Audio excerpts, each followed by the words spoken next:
Bonjour et bienvenue dans cette deuxième édition de Bourse au Live, les rencontres, le e-salon dédié à la bourse avec cette année comme thématique où investir en 2022 dans un environnement de marché inflationniste et mis à mal par les tensions géopolitiques. Il n'est en effet pas forcément aisé de s'y retrouver. Pour mieux comprendre ce contexte, j'ai le plaisir de recevoir sur ce plateau Roland Laskin, journaliste financier et ancien rédacteur en chef du Figaro Bourse. Bonjour Roland. Bonjour Sarah.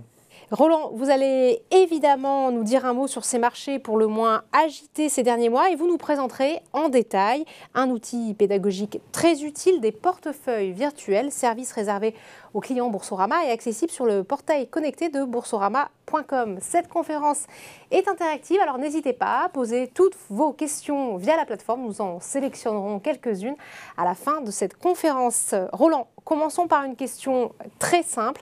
Dans un univers de marché compliqué depuis le début de l'année, inflation, virage des banques centrales, guerre en Ukraine, quelle attitude dois-je adopter en tant qu'investisseur individuel ? Alors, vous l'avez bien résumé, on a un marché effectivement qui est difficile, très volatile, inflation, banque centrale, absence de soutien et peut-être là on voit déjà un ralentissement économique. On aura peut-être demain un début de récession avec des inquiétudes sur l'évolution des bénéfices. On va peut-être se demander si les actions, malgré la baisse, ne sont pas encore assez chères, donc, ou trop chères plutôt. Donc on a un marché un petit peu difficile. Alors l'attitude à adapter, eh bien, c'est tout simplement de connaître sa tolérance au risque. Qu'est-ce que je peux supporter comme risque? Et vous avez parlé de l'investisseur particulier. Et de ce point de vue, pour gérer un marché aussi difficile, les particuliers sont beaucoup plus armés en fait, que les professionnels, contrairement à ce qu'on pense, parce que le particulier, lui, il n'est pas du tout tenu à répliquer un indice, un benchmark. Il est totalement libre, il n'est pas obligé de répliquer le CAC 40 ou un indice européen. Si les marchés sont agités, eh bien, il peut réduire la voilure. Hein. C'est un petit peu ce que font tous les marins de tous les temps. Quand il y a une tempête, on réduit la voilure. Et le meilleur moyen, la chose la plus simple, c'est tout simplement d'adapter son risque en réduisant son exposition. Et donc, c'est ce qu'on a fait on va y revenir tout à l'heure, sur les portefeuilles. On a commencé, nous, à réduire l'exposition dès la fin 2001 et progressivement, on a fortement réduit. 2021, pardon, 2021. 2020 était plutôt faste. 2020 était plutôt faste. Et donc, on a réduit progressivement. Et sur le portefeuille défensif, on détaillera ça tout à l'heure, on est arrivé à 80% de liquidité. Donc, en fait, on a un portefeuille. Les valeurs ont évidemment souffert, mais comme elles sont peu exposées, on a un portefeuille qui a très, très bien résisté. Et l'autre attitude, évidemment, c'est de concentrer les portefeuilles, c'est de se recentrer sur des valeurs solides, avec une bonne visibilité. Le seul problème, c'est que dans cette crise, justement, les valeurs les plus solides, le luxe, par exemple, a plus souffert que les valeurs pétrolières ou matières premières qui sont dites plus volatiles. Mais de façon générale, une fois qu'on a réduit la voilure, qu'on est moins exposé et qu'on est concentré sur des valeurs de qualité, pour parler simple, on est beaucoup plus armé pour faire face à ces difficultés. Alors, Roland, pour mieux appréhender l'univers des marchés, vous avez justement créé un outil pédagogique particulièrement utile pour les novices, en l'occurrence des portefeuilles virtuels. Alors, pour les non-initiés qui sont en train de nous regarder, pouvez-vous nous en dire davantage, Roland ? Alors écoutez, en fait, la bourse est un monde précis, concret, et plutôt que de faire un long discours sur l'évolution des marchés, je me suis dit que très très tôt, finalement, le mieux, c'est de montrer aux lecteurs, aux abonnés. J'ai lancé ça quand j'étais au Figaro Bourse, on avait des abonnés, et donc j'ai lancé en début 2012 des portefeuilles. Et l'objectif, eh bien, c'était justement de familiariser les lecteurs, les abonnés, et aujourd'hui vos clients, les clients de Boursorama, à la gestion de portefeuille, comment on choisit, quel type de valeur on choisit en fonction de son profil de risque, quelle exposition, quel secteur, à quelle fréquence on fait des arbitrages, à quel moment on prend des bénéfices, il faut savoir vendre, mais aussi comment est-ce qu'on se coupe un bras, parce que ça arrive, on se trompe, et à partir de quel moment on coupe. Nous, par exemple, on ne se laisse jamais embarquer à plus de 20% de baisse. On ne se pose pas de questions. Si un titre baisse de plus de 20%, on coupe la position. Voilà. Donc c'est vraiment c'est un outil pour accompagner les investisseurs, novices ou bien ceux qui veulent, qui connaissent mais qui veulent un petit peu tester leurs idées. Et c'est également important de voir leur stratégie, absolument. Et c'est également important de voir que dans le temps, c'est pas sur un an ou sur 6 mois, on voit aussi l'importance du dividende, l'accumulation du dividende constitue un élément important de la performance. Et ça, forcément, en tant qu'investisseur individuel, c'est une donnée à laquelle on est sensible. Alors, des portefeuilles qui vous permettent de simuler vos investissements, de tester des stratégies, de prendre des risques, mais sans risque, puisqu'il n'y a évidemment pas d'argent en jeu. On ne va pas faire durer le suspense plus longtemps et vous allez nous présenter ces portefeuilles à l'écran qui sont au nombre de 4. L'offensif, le défensif, l'ISR, le PEA Monde, consacré aux ETF, aussi appelés trackers. Peut-être qu'on va commencer par une chose fondamentale dans le langage financier, offensif, défensif et le fameux acronyme ISR. Qu'est-ce que ça signifie, Roland ? Alors, le défensif, ça porte bien son nom. L'idée, c'est vraiment de préserver le capital. Évidemment de le faire progresser, mais surtout d'accumuler des plus-values, du dividende et essayer de bien résister à la baisse des marchés. Alors je ne sais pas si on le voit à l'écran, là je vous fais confiance. Je vous propose de regarder tout de suite le défensif. On parle défensif, oui. C'est bon, c'est parti, on le voit. Alors, donc le défensif, vous voyez, aujourd'hui, on parlait de... On peut peut-être juste nous confirmer en régie qu'on voit bien le portefeuille sur l'écran ? Ok, c'est bon. C'est bon, c'est parfait. Alors, allons-y, donc le défensif, on le voit à l'écran. Comme je disais, c'est un portefeuille très concentré. Il y a 7 valeurs. Et je parlais de belles valeurs, de valeurs de qualité. On a vraiment là des sociétés françaises. Leonardo, c'est une société italienne, donc européenne. C'est un portefeuille PEA, évidemment. Sanofi Air Liquide. Voilà, Sanofi Air Liquide. Dassault Aviation, que j'ai rentré récemment. Et voilà, une petite baisse. J'ai acheté peut-être un petit peu tôt. L'Oréal, LVMH et Hermès. Alors, ce qui est intéressant, c'est de voir les performances. Alors, justement, une petite chose... Que le luxe est devenu des défensifs. Voilà. Alors, justement, ce portefeuille a beaucoup de liquidités, parce que depuis la création, on est parti à 100 000 euros, début 2012.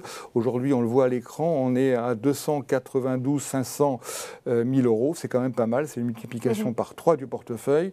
Et comme je l'ai dit, en 6 mois, on a fortement réduit l'exposition du portefeuille. On a 23 300 de liquidités. C'est très, très fort. Alors maintenant, il faut faire attention parce que si le marché repart, on va se faire distancer. Mais vous allez voir que ça nous a permis vraiment de très, très bien résister à la baisse des marchés. Alors, les performances, on va essayer de se comparer au CAC 40. Voilà, donc ça c'est le portefeuille depuis le début. Bon, c'est pas mal, on a une belle performance. On a le CAC qui a fait un petit peu moins de 100%, on va dire qu'il a doublé. Nous on a triplé, c'est normal. On a été prudent et surtout on accumule du dividende. Et ça dans le temps ça compte. Voilà. Donc ça c'est sur le long terme. Et sur la stratégie à court terme, on va regarder sur un mois. Vous savez que le marché a beaucoup baissé ces derniers temps, mais voilà. Donc le fait d'être peu exposé sur le marché, d'avoir ces fameuses valeurs de qualité, même si elles ont beaucoup baissé, c'est un peu paradoxal, généralement les valeurs de qualité résistent bien, mais là, elles étaient très très chères, vous connaissez l'histoire. Boursière récente, les valeurs de luxe avaient beaucoup monté, elles étaient fortement valorisées évidemment. Elles sont impactées par les taux, forcément. Absolument. Mais il n'empêche que comme l'exposition est faible, voilà, on a une baisse sur un mois à peu près de 2% et une bonne résistance. Voilà. Sur 3 mois, ça se passe pas mal non plus. Voilà, on a un peu moins de 2%. Donc finalement, voilà, un portefeuille défensif composé de 8 valeurs, c'est ça ? Absolument, 7, réduit à 7 valeurs. On en a plutôt généralement en rythme de croisière, on en a entre 10 et 12. Là, j'ai parlé de concentration des portefeuilles. C'est vraiment la gestion défensive type dont on parlait. Sur 3 mois, on a fait mieux. Et si on va sur 1 an... C'est finalement des entreprises avec un business model solide et qui ont ce qu'on appelle le fameux pricing power. Absolument. Pricing power, business solide, pas de dette et évidemment aucun élément spéculatif dans le choix des valeurs. Sur 1 an, on est à 0. Donc c'est quand même, bon, c'est pas formidable, hein, on pourrait monter plus, mais bon, 0 c'est pas mal, surtout quand le CAC 40 quand on a un marché effectivement a pas mal baissé. Voilà, sur 10 ans, on l'a vu donc tout à l'heure. en tout cas, on le voit bien à l'écran, enfin, on peut effectivement regarder la performance. Voilà.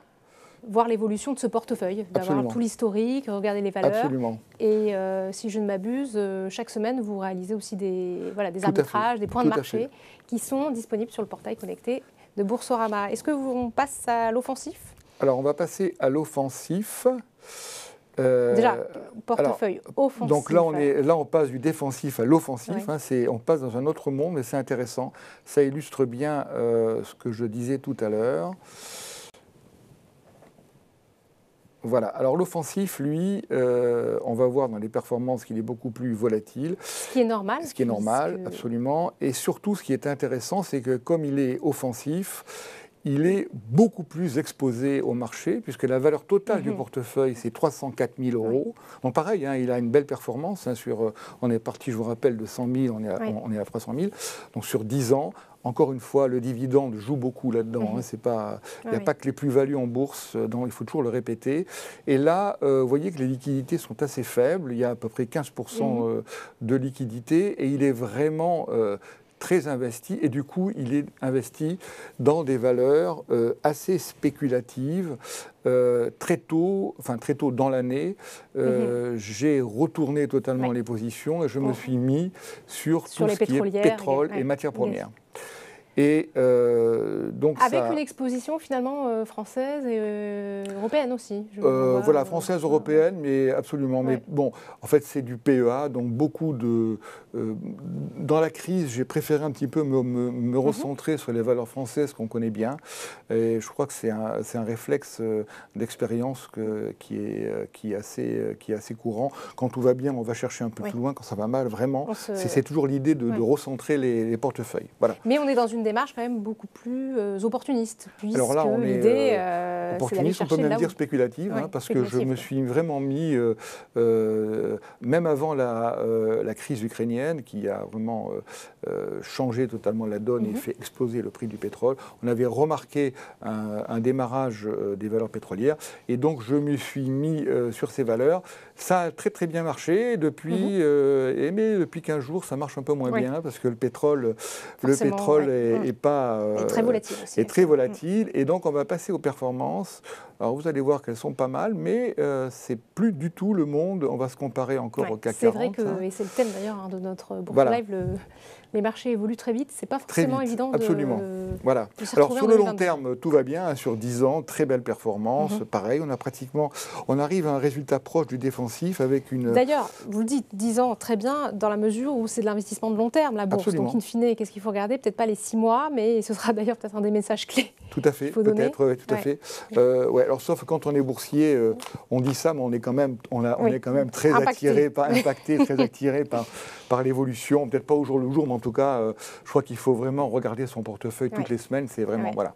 Donc sur le long terme, tout va bien, on a une très belle performance, et on va voir, là justement, je vous parlais du prix du pétrole qui a baissé, ben là, voilà, je fais moins bien que le CAC sur un mois. Bon, voilà, c'est comme ça, c'est le jeu, hein, c'est un portefeuille spéculatif. Et en même temps, c'est aussi des stratégies que vous testez sans tout à fait, c'est absolument d'impact, puisque tout est virtuel. Tout à fait. Sur 3 mois, pareil, hein, c'est pas, voilà, je fais le CAC. Et donc sur 1 an, on va voir, vous voyez, c'est quand même très volatile. Hein, on voit vraiment effectivement, on voit les pics. Voilà. Même pour une personne non expérimentée, je crois qu'on voit bien effectivement donc, les secousses. on parlait au début de tolérance au risque. Si vous n'êtes pas très très à l'aise avec une stratégie offensive, écoutez, rester sur une stratégie défensive, c'est surtout effectivement si on travaille sur le moyen long terme. terme. Voilà. Donc 2 stratégies, effectivement en fonction de son appétence au risque, on ne le dira jamais assez. Roland, on voit bien en fait le travail effectué sur ces portefeuilles. Certains d'ailleurs ont été créés, vous l'avez rappelé, il y a une dizaine d'années. Oui. On a peut-être envie d'en savoir davantage sur votre méthode, comment vous sélectionnez vos lignes de portefeuille. On imagine peut-être à la manière d'un gérant que vous analysez les fondamentaux d'une entreprise, on en a déjà un petit peu parlé, que vous tenez compte bien évidemment du contexte économique, vous effectuez des arbitrages. Voilà, dites-nous tout. Quels sont vos secrets? Alors sur les arbitrages, j'ai fait beaucoup d'arbitrages sur les portefeuilles offensifs et je bouge beaucoup moins évidemment sur les défensifs. Tout ça, c'est assez logique. Alors, en fait, il y a 2 aspects dans la sélection des valeurs. D'abord, il y a une partie fondamentale. Évidemment, on regarde la qualité des sociétés, leur pricing power, vous en avez parlé, leur structure financière, leur capacité de croissance. La croissance est très importante. Structure financière, ça signifie quoi? Est-ce que le bilan est sain? Est-ce que la société est endettée? Écoutez, moi, je n'aime pas beaucoup les valeurs très endettées. Et par expérience, je me suis toujours méfié des valeurs endettées, même quand les taux étaient très très bas.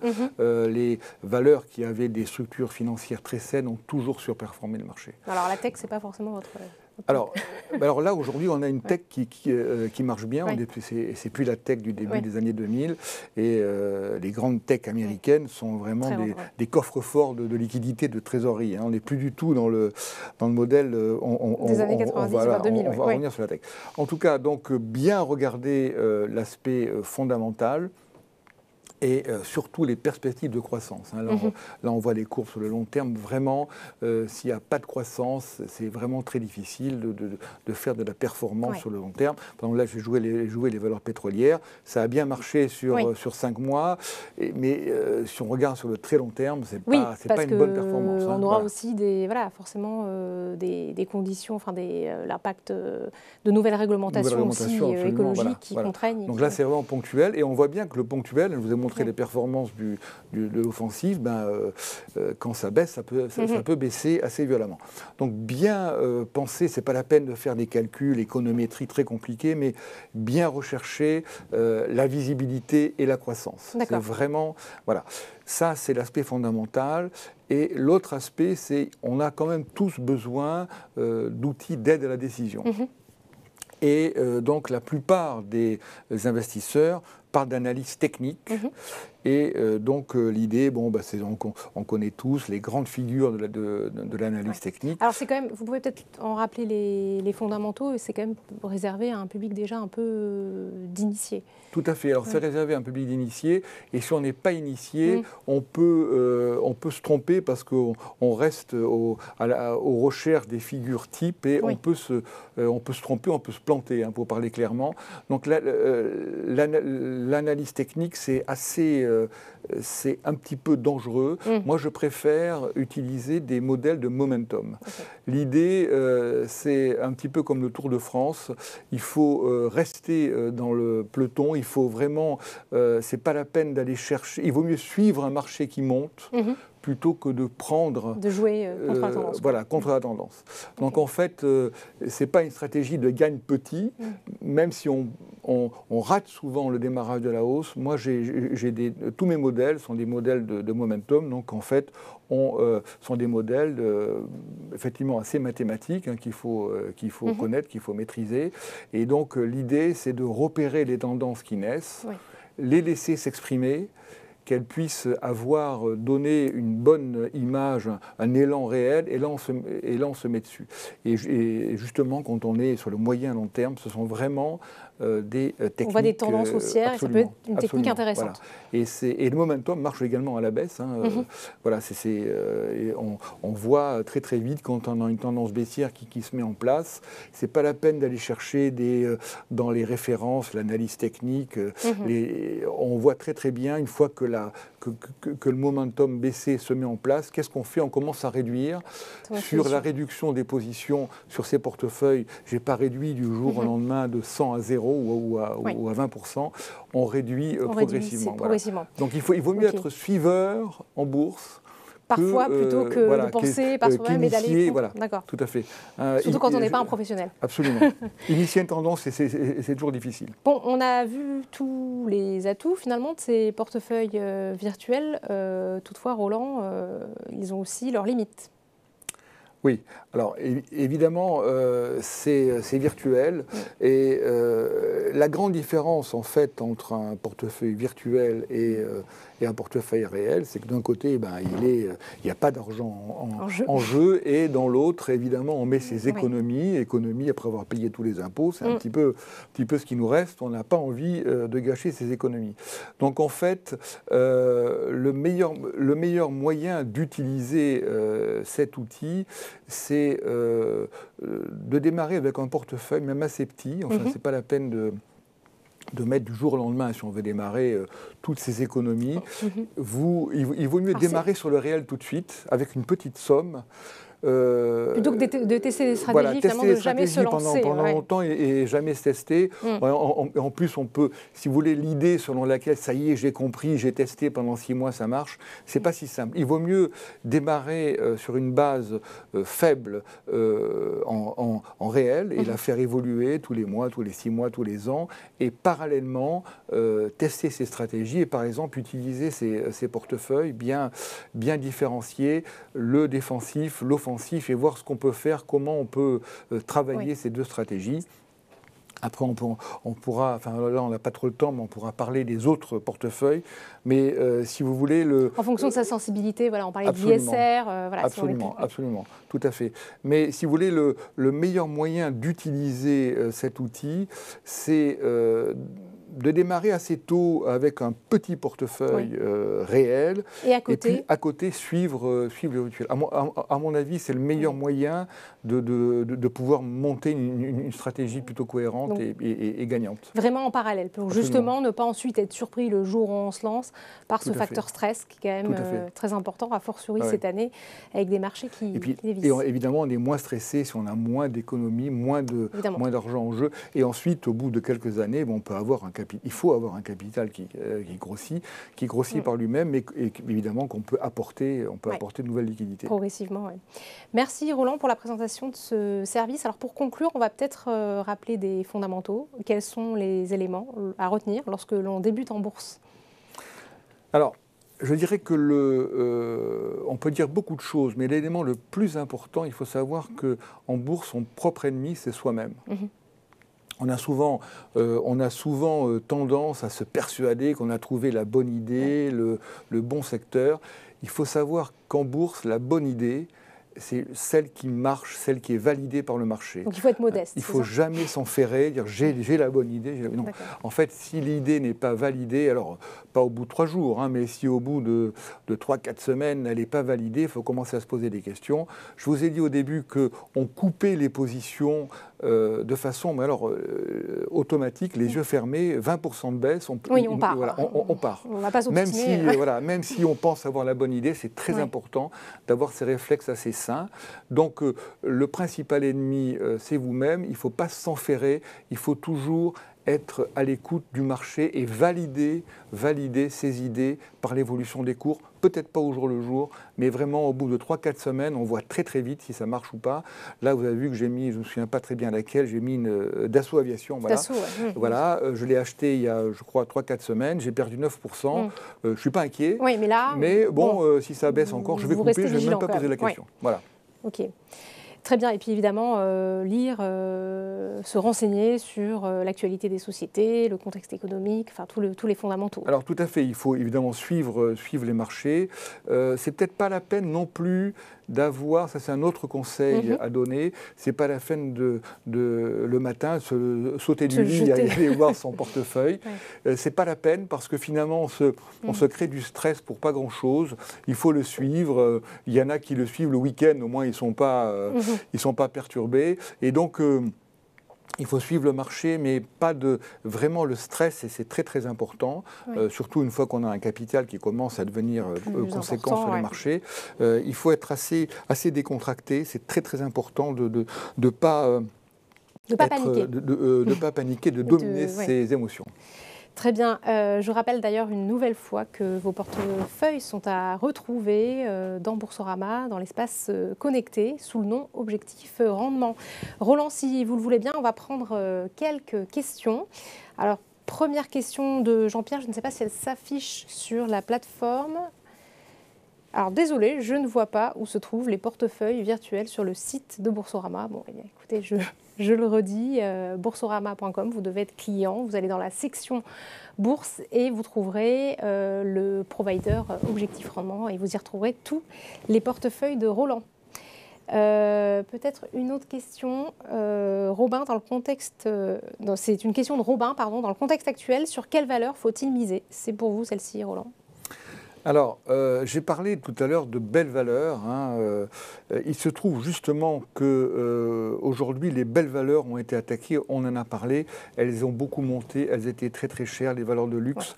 Donc, peut-être qu'on n'est pas totalement au bout de la baisse. Donc, je n'irai pas encore sur ces belles valeurs de luxe. Sur le pétrole, c'est très volatile. Les matières premières, il fallait peut-être les jouer un petit peu plus tôt. On peut en avoir, mais il ne faut pas rêver. On va pas non plus, ça ne va pas monter au ciel, cette affaire. Donc, moi, j'essaierai de revenir tout simplement, d'aller rechercher des valeurs qui ont baissé, qui sont de qualité et surtout qui ont des perspectives de croissance. Et dans le cadre d'un PEA, j'irais plutôt voir du côté des valeurs technologiques, par exemple une société comme Dassault Systèmes. Voilà, moi c'est une société qui n'est pas en portefeuille, d'ailleurs que j'ai eue pendant pas mal de temps. Et là, bien, je commence à regarder de belles perspectives de croissance, un vrai pricing power, des cours qui ne sont pas effondrés mais qui ont baissé d'une trentaine de pourcents. Pricing power, vous pouvez peut-être nous rappeler En fait, c'est tout le problème aujourd'hui, c'est qu'on a l'inflation, des coûs de production qui augmentent. On aura peut-être demain une récession. Donc c'est très important d'aller choisir des sociétés qui sont capables d'impacter leur marge. Voilà, et de résister, de résister à cette baisse, d'avoir des marges qui vont bien résister. Des marges qui s'effritent, c'est vraiment, ça va mener à une révision à la baisse des perspectives bénéficiaires. Ça, c'est très très mauvais. Aujourd'hui, une valeur comme Dassault Systèmes, elle baisse parce qu'elle était chère et il y a un stress des marchés dans sa baisse, mais il n'y a pas, à mon avis, pour l'instant, d'inquiétude sur l'évolution des bénéfices. Donc il faut vraiment trouver ce type de valeur. Je pensais toujours dans le PEA, et celle-là, elle est en portefeuille, c'est STM, STMicroelectronics. Voilà, c'est une très très belle valeur. Celle-là, je l'ai en portefeuille, semi-conducteurs. C'est une valeur qui a pas mal baissé. Je pense qu'on a là-dessus un beau potentiel. Et donc ça, c'est la première, voilà, deux exemples dans les PEA du côté des technos. Et j'irai également regarder de façon un petit peu traditionnelle des valeurs qui sont capables justement de défendre leurs marges. D'impacter finalement les coûts de production, la hausse des coûts sur leurs clients. Absolument, et qui seront peut-être capables de résister si demain il y a une baisse de l'activité réelle, à la fois consommation ou investissement. Donc je pensais évidemment à Air Liquide. Air Liquide, c'est vraiment la valeur incontournable quand on est un investisseur particulier, quand on débute. C'est pas une légende, c'est vrai, c'est une valeur qui a vraiment une capacité de résistance hors du commun et surtout une bonne connaissance d'un investisseur particulier. C'est la valeur du CAC 40 qui a la plus grosse proportion d'investisseurs particuliers. Tous les 2 ans, on a une action gratuite. On pourra refaire une émission entière sur Air Liquide. Dédiée à Air Liquide. Et voilà, on est plusieurs à être fans de la valeur et c'est vrai qu'elle est pas mal. Je pensais également dans le secteur automobile qui a beaucoup baissé à Michelin, parce que Michelin est sur le secteur du pneumatique et évidemment, alors il y a eu les matières premières ont beaucoup impacté, ça a beaucoup augmenté. Michelin a baissé, mais historiquement, c'est une valeur assez ancienne et beaucoup de crises, notamment sur les matières premières. Et Michelin a toujours réussi à défendre ses marges, pourtant sur des valeurs comme des pneus qui sont des produits apparemment simples. En réalité, ce sont des valeurs, des produits assez technologiques et ils se débrouillent très très bien. Autre valeur, c'est Schneider Electric. Schneider Electric qui a également baissé, mais qui est dans dans tout ce qui est service de gestion de l'énergie. On est là sur un marché très porteur avec de belles perspectives. Et là, c'est une valeur qui, qui a baissé, non pas parce qu'on craint une révision des bénéfices, mais parce qu'elle était un peu chère et elle a baissé. Voilà, c'est ce genre de type de valeur que j'ai pas en portefeuille en ce moment, mais que je regarde, sauf Air Liquide, évidemment. Alors, il nous reste 2 minutes. On va prendre deux dernières questions, mais rapidement. Dans la mesure où on a beaucoup perdu car on avait des valeurs exposées, doit-on attendre que ça remonte ou doit-on adopter une position de repli? Et dans ce cas-là, ne risque-t-on pas de rater la période où les valeurs vont remonter, Roland? Alors, si on a beaucoup perdu, c'est qu'on est très investi. Oui. Alors, vous savez, on ne sait pas si les marchés sont au bout. De toute façon, vous n'avez pas de boussole non plus. Hein. On n'a pas de boussole. Et justement, ce qui est intéressant en bourse, c'est que personne ne sait demain ce que fera le marché. On peut avoir des discours, mais bon, finalement, ce que fera le marché, on ne sait pas. Donc, en fait, celui qui est pris dans la baisse avec 100%, il faut qu'il essaie légèrement, là c'est un peu tard, de vraiment liquider. Ce serait vraiment dommage. Je continuerai sur rebond à légèrement réduire les positions. C'est trop tard pour arriver, comme moi, sur les portefeuilles à 80% de liquidité. Là, on perdrait trop.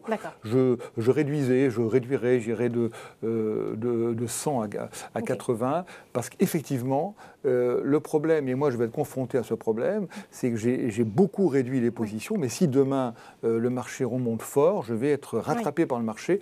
Donc effectivement, ça c'est la deuxième partie de la question. Il faut être également présent en bourse pour ne pas rater le rebond. Présent pour pas, voilà. Donc moi, je vais très très vite. Donc ne jamais sortir finalement. Absolument. Il ne faut jamais sortir totalement du marché. On en revient aux fondamentaux, ne jamais stresser. Absolument. Alors, dernière question, ça va vous intéresser. À quel moment faut-il passer au portefeuille réel? Vous l'avez dit, en fait. Oui, en fait, non, mais c'est ça. Enfin, le virtuel, c'est un bon outil, mais il ne faut pas croire que je l'ai suivi 1 mois, 6 mois, ça y est, je suis bon, j'ai tout compris. Non, il faut vraiment en permanence. C'est pas tout à fait la même sphère, évidemment. Je crois qu'il faut, encore une fois, je répète, il vaut mieux démarrer avec un vrai portefeuille modeste, et puis travailler, soit avec mon outil qui peut être utile, qui peut donner des idées, et soi-même développer son portefeuille virtuel, mais il faut toujours avoir un contact avec le réel, autrement on est un peu hors sol, là, et c'est jamais très bon en bourse d'être hors sol. Merci encore Roland. Vous allez être, en tant qu'à vous êtes désormais paré pour basculer dans le monde réel de la bourse. Je vous donne rendez-vous dans quelques instants pour une nouvelle conférence sur Arkema cette fois-ci. Merci encore Roland. Merci, au revoir, à bientôt. À tout de suite.